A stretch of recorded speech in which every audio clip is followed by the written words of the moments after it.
Well, good morning to you. I'm still dragging, but hey, check this out. Sunflowers and tomatoes. Now, truth be told, this is a complete accident.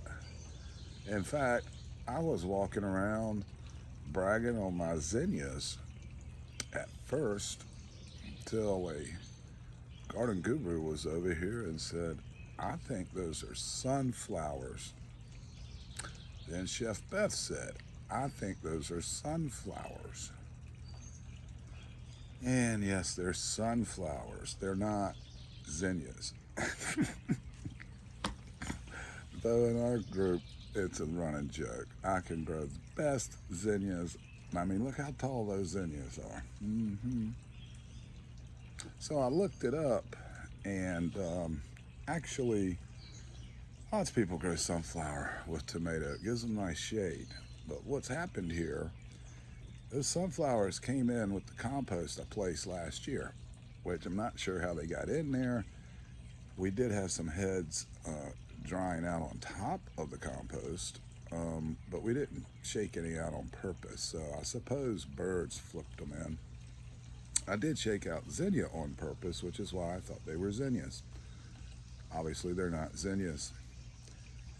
So the problem is the sunflower came in before I put my starts down. There's 15 paston tomatoes in this bed. All but 6 I started, and then I grabbed 6 San Marzanos to replace some failed starts. So there's 15 total in there. So we will see. This is going to be part 1 of 2 because I am not sure what the performance is going to be like, not just the height of these tomato plants, but what their production rate's going to be. They may be getting too much shade too early. So time will tell. We'll have to come back and check this out later, obviously. Well, there you go, Jules, baby. I mean, either it do or it don't. That's just the way we're going to have to roll with this one, and we'll update you June and July, I'm sure. We'll get some tomatoes. I just don't know if there's going to be a whole bunch of them. 3, 2, 1.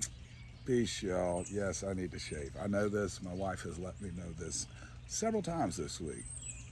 Love you, baby. Bye, y'all.